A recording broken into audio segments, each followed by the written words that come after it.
Hello, my friend. Welcome to the show. And today, welcome to the behind the scenes special recording of my Healthy as Fuck book club.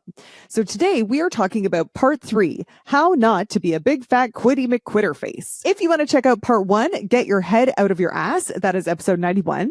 And part 2 is just tell me what the fuck to do to get skinny already. That's episode 94. In episode 96, I answer all your questions about how the fuck to get skinny already. And today, as I said, we're talking about how not to quit. This part is all about how to keep going when the motivation fizzles out, when the wine is calling, and the life is lifing. We cover how to break up with your BS excuses, gently but firmly, and how to make your habits bulletproof even when your life feels crazy. I'm also going to tell you what I would change about this particular section of the book if I wrote it today. And by the way, if you're a visual learner, you might want to check this podcast episode out on my YouTube channel because there are slides. They're not great slides, but they're slides and it'll hit your brain in a different way. Anyway, okay, let's dive into part 3, how not to be a big fat Quitty McQuitterface.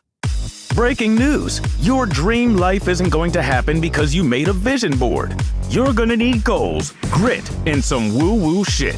This podcast is about getting clarity on what you want, having the grit to do the actual work, and most importantly, constantly training your brain to be your bitch. Ready to be inspired? Here is your host, best-selling author, Oonagh Duncan. Hi, everyone. Today, we are talking about part 3, how not to be a big fat Quitty McQuitterface. Part 3 of Healthy as Fuck. So just as a little review, part 1 is all about the mindset stuff. So that's get your head out of your ass. Part 2 is just tell me what the fuck to do to get skinny already. And that's where we get brass tacks, the practical, this is what you actually do.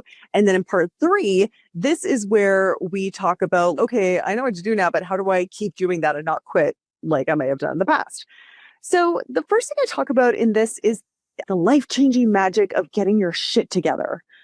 When I first started my business, one of my first sort of give me your email and I'll give you a free thing, it was called the Get Fit Starter Kit. And the promise was I'm going to help you launch your new fitness without you even leaving the couch or something like that. I forget how I put it. But the idea was that there's so much that you can do just to set yourself up for success before you ever tie up your shoelaces, before you ever eat a healthy salad or whatever. There's so much you can do to just prepare yourself to go. So in my book, I talk about things like, for example, decluttering. So physical decluttering in your house, get rid of any trigger food. I think I mentioned on a previous book club, I had some clients who they made a rule that they only drink alcohol out of the house. They got rid of all the alcohol in the house. If you have any clothes that don't make you feel good about yourself right now in the body that you have, get rid of them. Like you can pack them away for later if you want to, or just let them go and think, damn, when I get back down to that size, if that's a goal for you, I'm just going to go buy some awesome new clothes or whatever. But just like anything that you regularly try on, you're like, oh, get rid of that. Get rid of that. It is not your job to fit their clothes. It's your clothes' job to fit you. And also, speaking of the physical decluttering, there's an MFer, Melanie Zalick. She's very well-known interior designer. She's won a bunch of awards, and she has a specific offering where she helps people to design their homes to facilitate the 7 habits of highly healthy motherfuckers that I talk about in my book, which is amazing, right? So she did a podcast and told me about that and actually reshot a new podcast with her to go into further details about how you can design your home in a way that makes your healthy habits easier. Digital decluttering, same thing. We have an MFer and her name is Amanda Jefferson, and she is a professional digital declutterer. What she helps people with is taking away the mental load of having like a million tabs open in an email inbox that's 3,000 unread emails and all that sort of stuff. But in the context of Healthy as Fuck, digital decluttering can look like get rid of any Instagram accounts or social media accounts that you follow that make you feel like shit about yourself. Get rid of any apps that distract you, that if you regularly find yourself playing Candy Crush when you should be meditating or whatever your better intentions are, get rid of it. That sort of stuff. Any food accounts that you find really triggering, whatever. Some digital decluttering, understanding that we do spend so much of our lives online. And this is an environment that you should be curating so that it is helpful to your habit. And other kind of setting yourself up for success is set up so that your habits make them way more fun and easy. That could be like getting a freaking bra that fits you, downloading some awesome music that's going to motivate you, making sure that you have a door that can stay shut if you regularly get interrupted. that sort of thing. But the most important part of this setting yourself up for success, guys, is sit down, get your calendar, and block the time off. Decide in advance, when am I going grocery shopping? What am I going to get? That's another thing you got to figure out in advance. When am I doing my meditation? When am I doing my workouts? And you block that out and you treat it like it's as important as a appointment with someone else. And by the way, that's why having social support works so well, because you really feel accountable to other people. We don't ditch those appointments. So you got to be that accountable to yourself. You put that stuff in your time, in your calendar. Make this time important.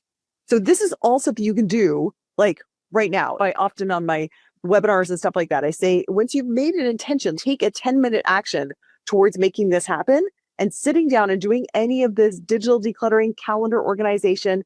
These are some of the best 10-minute actions that you can take that's really going to help you move forward with your healthy habits. So then I talk about the power of your peeps. Like I said, this is the accountability that matters because there's so much resistance to this. And I get it because people feel private about their health or wellness practices. Also, it feels lame and joiny and whatever to join a group. I get it. Or you might feel like, I don't know if I'm going to be successful, so I don't really want to put myself out there. But know that discomfort is exactly why this works, because you will feel the pressure to level up to the norm of the group. And so let's choose that group intentionally. I don't know if anybody caught my podcast, Eric Barker, and he talks about the unbelievable influence that our peer group has. And he says, if a close friend of yours becomes obese, you are 57% more likely to become obese yourself. And then the craziest thing is, if a friend of a friend becomes obese, you are 40% more likely to become obese. Because the people around you, they create what your normal is, right? That state becomes your new normal. These kind of actions are your new normal. So if you surround yourself with people who are healthy and positive and solution focused and having fun and overcoming obstacles, this is the standard that you will expect from yourself. That is the normal behavior that you will consciously or unconsciously start to imitate and model. So if you surround yourself with people who are negative and sedentary and stuck in a victim-y mode, that's what you, again, will unconsciously start to model as well.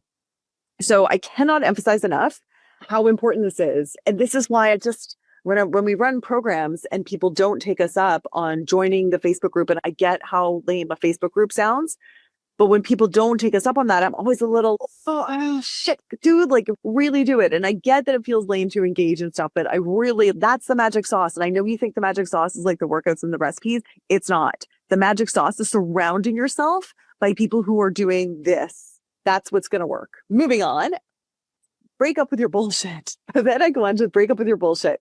And by bullshit, some people think that sounds really harsh, but we all have bullshit. And bullshit is just the stories that we tell ourselves that make it okay to stay in our comfort zone, right? That's all. It's your little comfort zone story.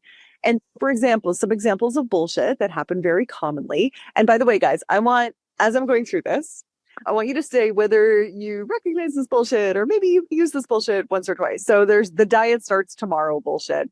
And this is just the story that we tell when we are trying to convince ourselves that we will behave better in the future. Like, not now, but like tomorrow, or when vacation's done, or in the new year, or when this project's done. We do this diet starts tomorrow stuff in every area of our life. And every time we say to our friend, things are crazy right now, but let's get together for coffee next month, or blah, blah, blah, blah. We're just futurizing this self that we want to be, but we're never like, no, now is the moment. This is it right now. So the diet starts tomorrow bullshit.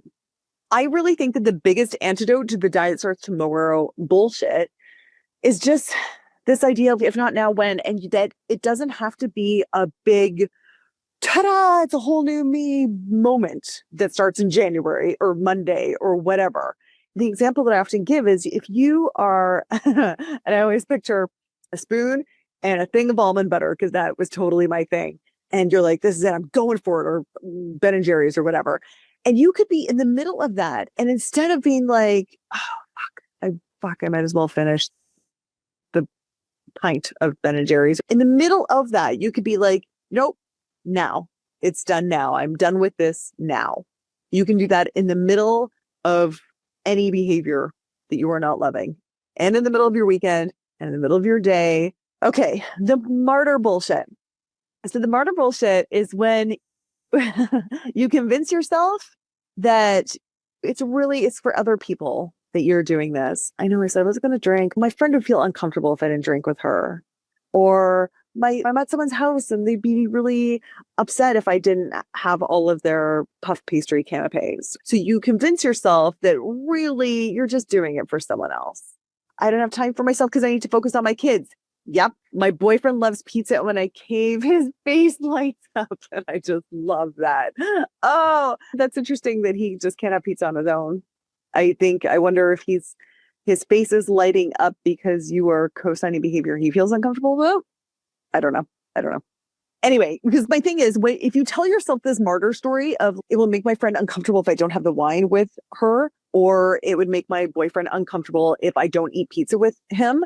I'm not speaking specifically to your boyfriend, but often if we do that martyr thing, it would make my friend uncomfortable if I don't drink wine with her. If your friend is uncomfortable drinking wine by herself, it's because she's not feeling comfortable with her wine consumption. That's her thing. That's not a you thing. You know what I mean? He does, but he loves pizza with me too. I bet he would love doing all kinds of things with you. It's not pizza. Okay. Aha moment. The aha moment is when you position your breaking your habits as a spiritual personal growth epiphany. All right, I said I was going to keep going with my exercise on my vacation, but you only live once. Want to enjoy it. You only live once. Or I said I was going to ditch overeating or stop having desserts or whatever. And then there's a particularly delicious dessert. And then you have this big epiphany that, you know what? I think I love myself exactly the way I'm going to go ahead and have dessert because I love my body as it is. I don't want to change it. I'm going to go ahead and have dessert. The thing that the aha moment bullshit, why it's convincing is because these things are true. Like you do only live once. You do love yourself as you are. And if you're telling yourself that story in order to get out of habits that really serve you, that's when it turns into bullshit. All right. Okay. Then there's the victim. So the victim bullshit sounds like, oh, but I had to drink the wine because otherwise my boss would have fired me or something like that. I want to meditate, but I just have so much work to do. I can't exercise because I have bad knees. You know what I mean? So it's like you blaming an external circumstance that you have no power over. And this, I think, is the most insidious bullshit because when you tell yourself you have no power over your circumstances or anything like that, and that you have to not exercise, not meditate, like you can't take care of yourself because of some force, I just think that's the worst story to tell yourself, in my opinion. Any correlation between the BS you tell yourself about your healthy habits and the BS you tell yourself in all other areas of life? Yes, I would say so. Yes, Kathy. I love that. That's a genuine aha moment. 100%. I think that one of the most interesting things about doing this kind of work with your health and fitness is that you do start to notice all the other areas of your life when you're like, oh shit, this is a pattern. And once you start to just recognize them, once you shine that light of awareness on these patterns, then they do not have the power that they used to. I just think this is so exciting. Okay, nice. My bullshit is that I'm not strong enough to withstand discomfort. So that's victim bullshit again. I'll be so miserable I can't do it. So that's again, victim bullshit. Because the truth is that you have agency over how misery inducing this has to be. And I'm sure if you've been to any of the other book clubs or heard me yammer on about anything, I'm always saying one of your primary responsibilities is to make this more fun, to make it feel good. That's why the whole freaking company is called Fit Feels Good. You got to make it. All right. The final one is the good girl bullshit. And I think that this is for me like the aha moment bullshit because it's fucking true, man. So many of us are being good girls all the fucking time, right? We get up and we do the kids and we feed the pets and we clean the house and we do our jobs really well and we show up for our friends. And then we come home and we do the fucking laundry and like we're good girls all day long, right? And then when do we get a treat? Because God damn it, I deserve one because I've been a really good girl.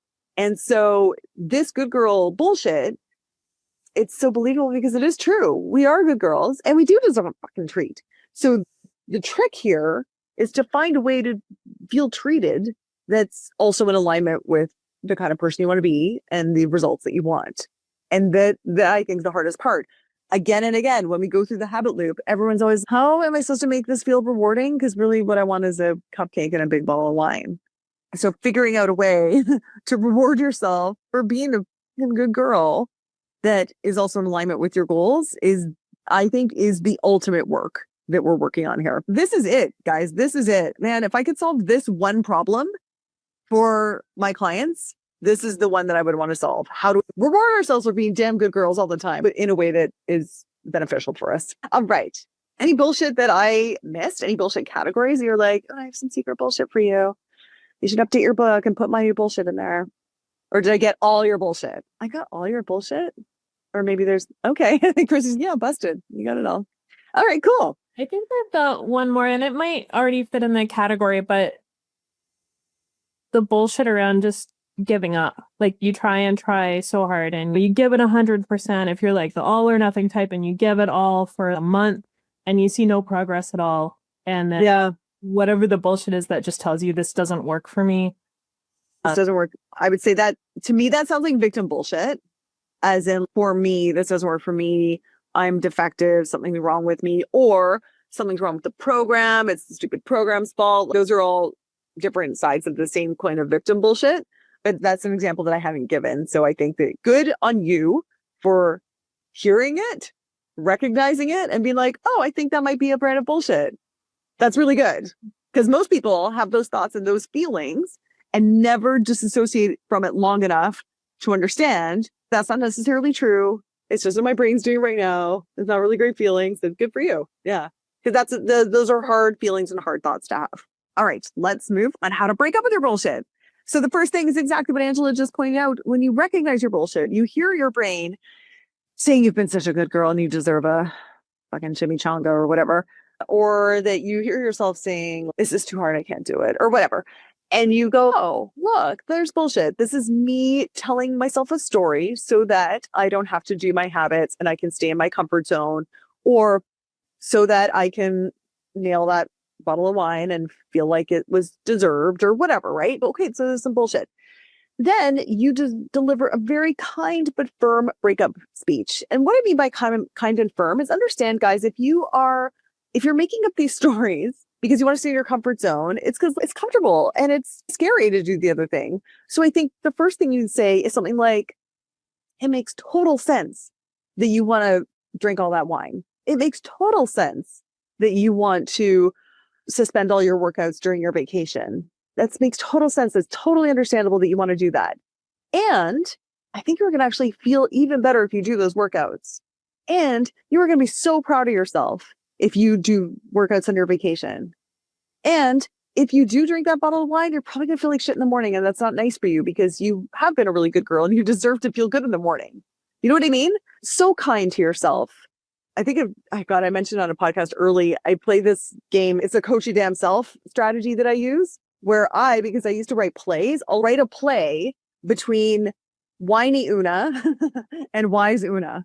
And I'll have whiny Oonagh who pours out, it's so good, and I deserve it, and it's hard, and all that stuff, and you just puke it out. And then I'll have my wise self be, oh, honey, so understandable. Yes, you've been good. You're such a good girl. And then you coach your damn self, and you just give yourself a really kind, but really firm, there's a reason that you've made these intentions. I say this to my kids all the time. I'm like, do you think that I hate you and that's why I want you to eat your vegetables? It's because I love you so much. I want you to feel good.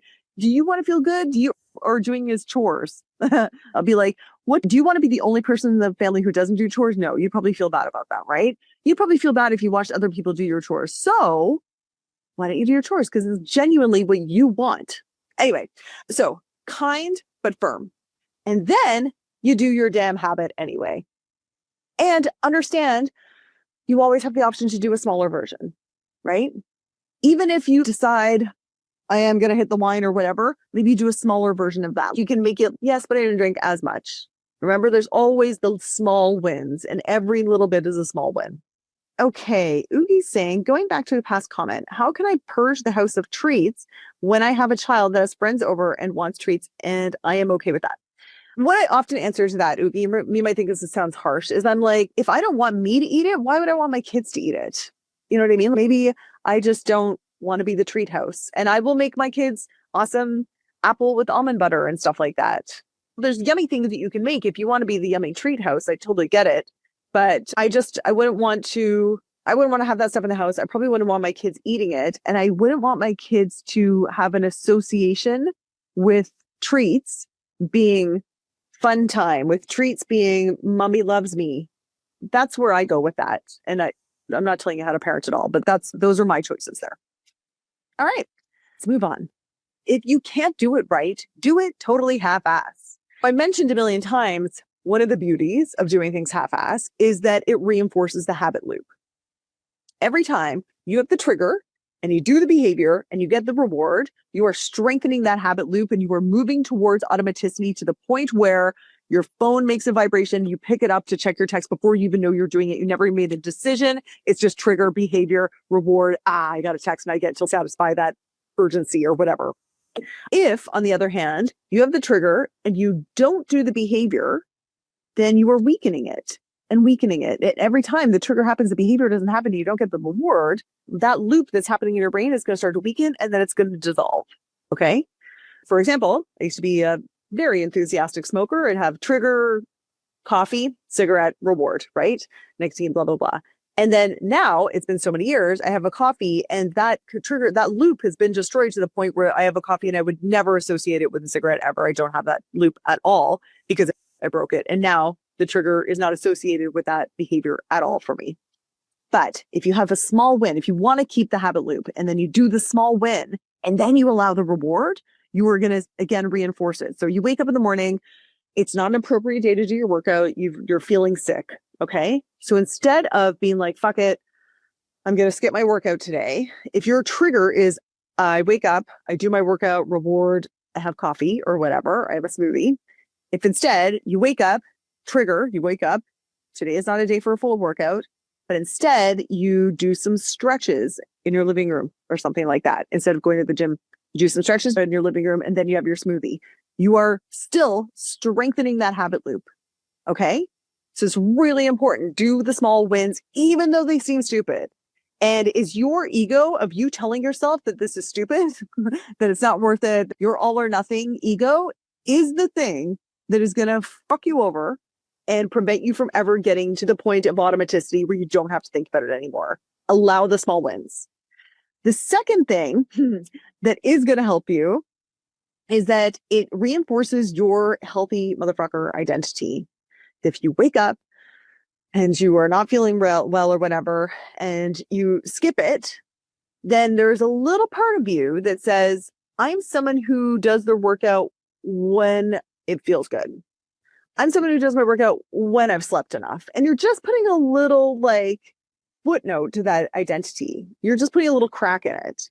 Whereas instead, if you're like, I'm someone who gets up and I work out no matter what. I'm someone who gets up and works out, period, right? And that workout can be a little stretch or something like that. Or I'm someone who eats healthy. I'm just always choose the healthiest option for me. So it reinforces that identity. And at the end of the day, you are always going to get your identity. Always. You don't always get your goals, but you always get your identity. So choosing the identity of the person you want to be and then allowing those small wins will reinforce that identity. Third reason you want small wins is because it leverages momentum. And this is where your ego works for you. If you wake up and you're not sick, but you're like, oh, I fucking do not want to do my workout today. I'm irritated, whatever. First day of my period, I don't want to, grump. And then you say, oh, I'm going to do a small win. I'll just do some stretching. And then you stretch a little bit and you're like, actually, I think it would be helpful to go for a walk. And then you'll go for a little bit of a walk. And then eventually you're like, I might as well jog a little bit or something like that. Basically, your ego will probably push you to do a little bit more than you intended. Not always, and it's not always necessary, but often once you break the inertia and you just get going, then your ego will take you to the next step. Fourth reasons why you want to do it totally half-ass is it makes your habits bullshit proof. If you're telling yourself some bullshit, I don't have time to meditate now. I'll do it later when I have time. But then you're like, okay, no, wait. This is my trigger is I meditate for 20 minutes in the car before you go in the house. And then you tell yourself, oh, I can't do it today because I got to get the kids to soccer. And then you say, but I can do a small win. I can take deep breath. I can take a deep breath before I go into the house. You see what I'm saying? So it makes it bullshit proof. Allow yourself to half-assedness. Really, half-assedness is the path to really nailing these habits. All right. So this is how to fight the fuck it. So first of all, when you get the fuck it's, when you get those fuck it, I can't be bothered with this habit anymore. Or fuck it, I know I said I was going to do that, but fuck it, I'm not going to. First of all, so many people think this is the moment of failure when you get the fuck it's. This is not the moment of failure. It's actually perfectly on schedule. The fuck it's are completely normal. In my book, I frame it like puberty. It's perfectly normal, on schedule. It's all part of it. And the most important thing to do is reframe it as research. So this is not you giving up. It's you doing some research. If, for example, you're like, oh, I got the fuck it's this weekend and I went to the Mandarin and ate a whole bunch of stuff. Do you guys have the Mandarin? It's just like this all you can eat buffet thing. Okay. So I went crazy at the Mandarin. And so instead of being like, oh, I fucked up, instead you could be like, no, I ran an experiment to see what happens if I really try and get my money's worth at the Mandarin, eat all of the crab legs and every dessert. And conclusion, that feels like shit. So basically, maybe I got my money's worth, but I paid a lot to feel like shit. So that doesn't make sense for me. I'm not going to do that anymore. So it's not a big failure. I suck and you suck and all that sort of stuff. It's basically, I did some research. Now I know what I want to do the next time. So here is how to fight the fuck it's. If you are at the stage when you were like, fuck it, can't be bothered. I'm so sick of this healthy living shit. I'm over it. So first of all, I'm taking you right to the beginning of the book. When I ask you, do you really want to lose weight? Maybe this is not the project for you right now. In some coaching modalities, they encourage you before you start coaching with someone to say, are you ready, willing, and able right now? Are you ready? Do you really want to make this change? It's going to change your life. Are you ready for that? Are you able to do that right now? Or are you dealing with an incredibly busy time of your life and family? And are you willing? Do you understand? This is going to require that you go off autopilot. It's going to require that you do the mental labor of figuring out healthy food or whatever the stuff is. You got to figure it out. So are you ready, willing, and able? And remember, it's always up to you to choose, right? On that effort to results ratio. If you understand, I'm here. My current habits are getting me these results. And this is the level of effort I'm putting in.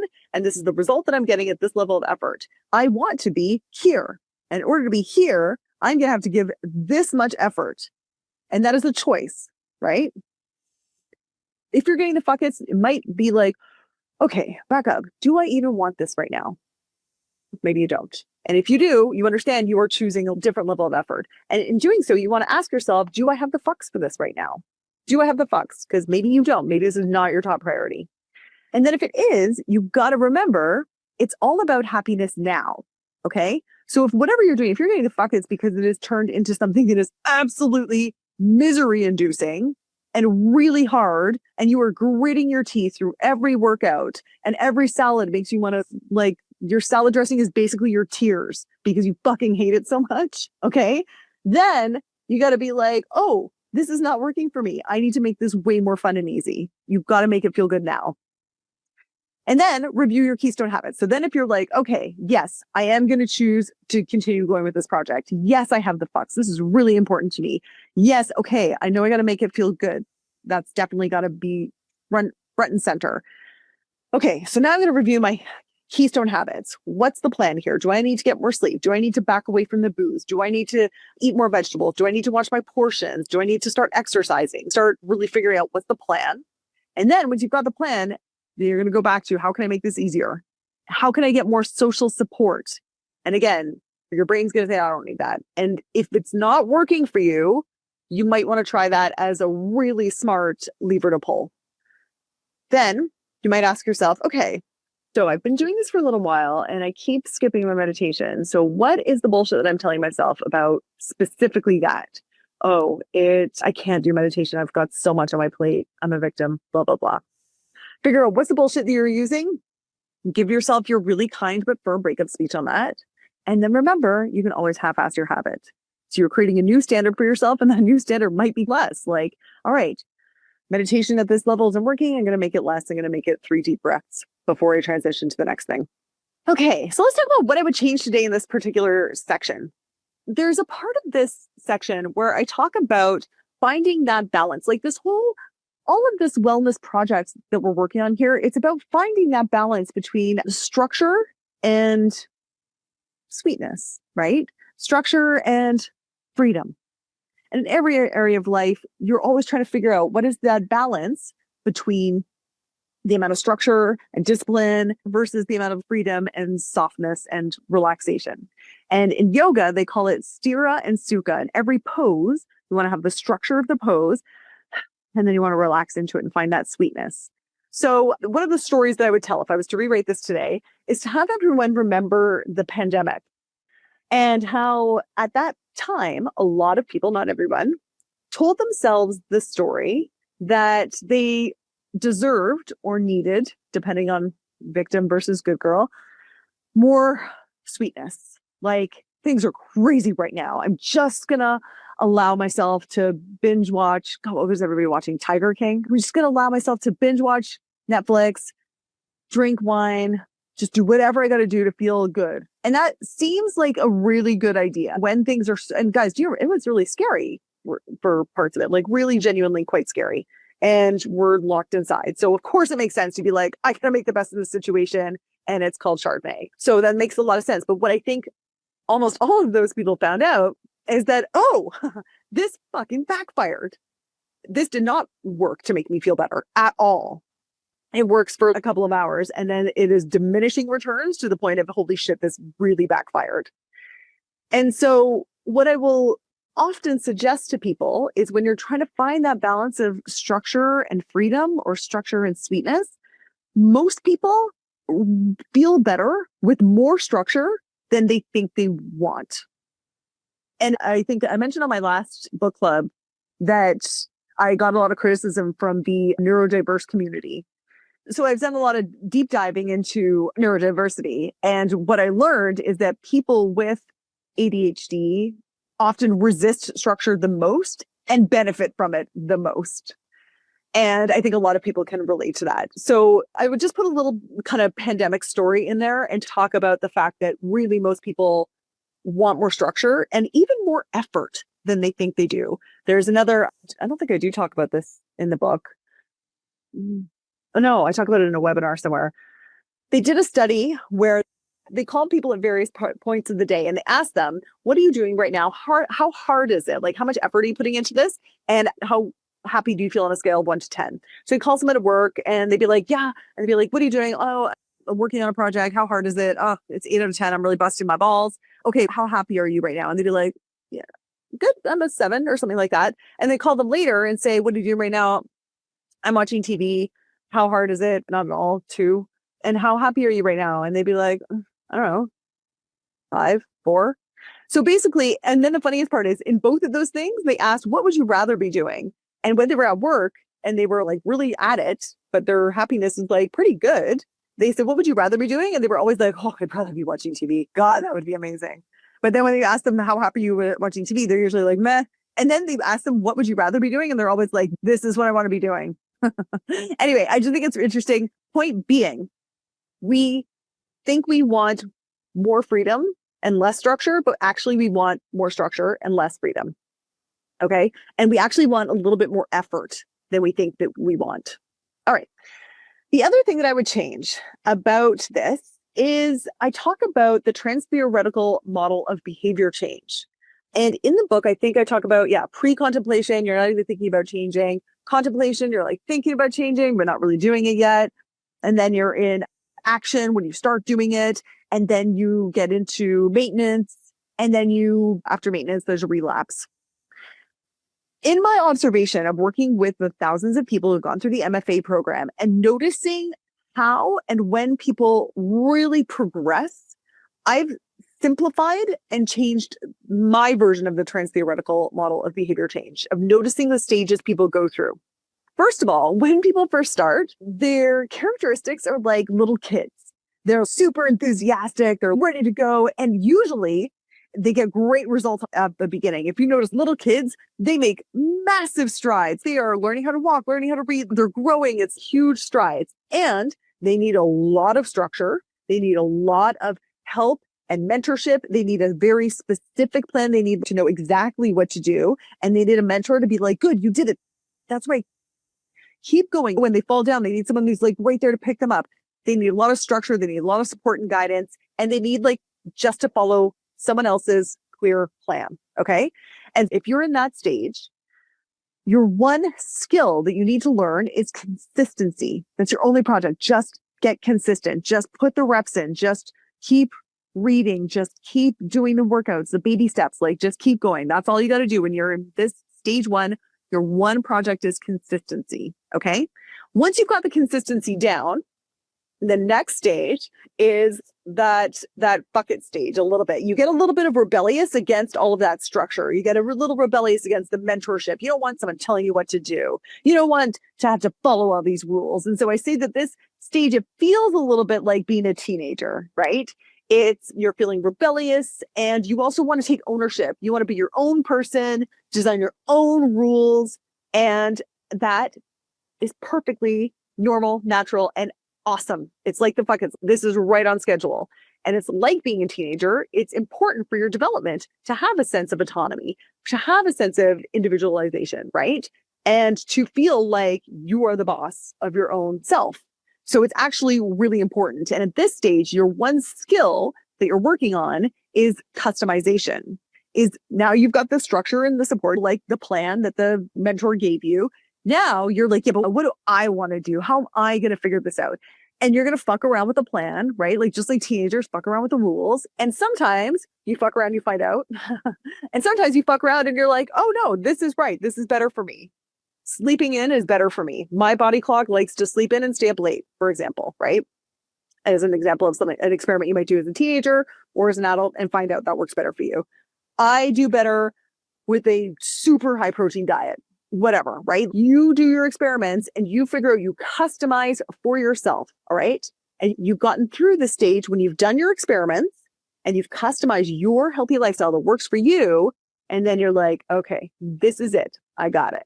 Okay. Then you get into stage 3, which is like being an adult. You've got your customized set of healthy habits that works for you and you execute them with minimal drama. You just do it. Because you've got your consistency, you've got your customization, and you're just doing it. But being an adult, it can just be a little like boring. Nothing changes that much after you're past the drama of being a teenager. You've passed the excessive growth of being a little kid. And now you're an adult, you're just doing it, but you're like, is this all there is? So when you're in that stage 3, your big skill that you got to learn is how to continually make it better. How to, again, get that sense of like growth and learning, and how to make it more fun. Because as we all know, going through all these things, like that sense of fun and feeling rewarded is really lacking. So that is the big skill that you're learning in stage 3, how to progressively overload, how to get that sense of growth, and how to make it feel more fun and rewarding. And then if you can master those 3 basic skills, and these are the 3 big stages that people go through, then you graduate to what I call a master of fitness awesomeness. And this is when you have the proven system for your continued improvement. And also when you recognize these stages enough that you can start to apply them to other areas of your life. And it's amazing. And at this point, this is when you often feel the impulse to mentor other people, give back, think of even bigger challenges, stuff like that. Oh, and by the way, God, I didn't mention this.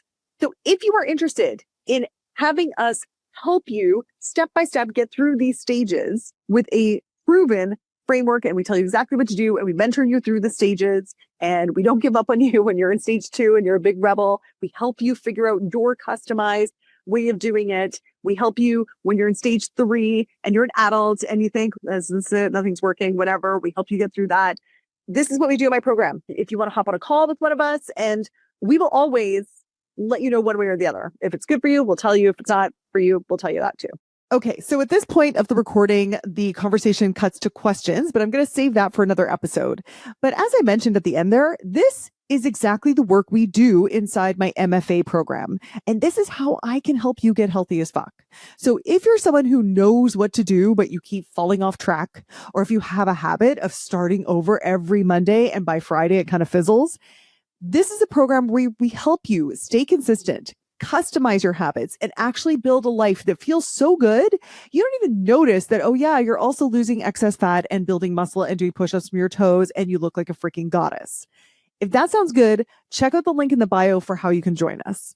And listen, stay tuned for the Q&A episode. This is where I'm going to answer your questions about what I think of Ozempic, whether I think sugar addiction is legit, habits if you are a shift worker and you don't have a regularly scheduled life, what to do if you happen to wake up at 3 a.m. every morning. All of that is coming up soon. And if you have a question that you would love for me to answer on the podcast, just go to the link in the bio. It says Speak Pipe, and you can just hit record and leave me a quick voice message. I would love to hear from you. Okay, thank you for being here, and I'll see you next week. Hey dude, thanks for listening. If you like this episode, make sure you're subscribed so you can get the next one. And by the way, if you rate and review this podcast, it really helps me get found by other people who need some goals, grit, and some woo-woo shit. And be sure to connect and DM me at Oonagh Duncan on Instagram and let me know what you thought of the episode. Chat soon.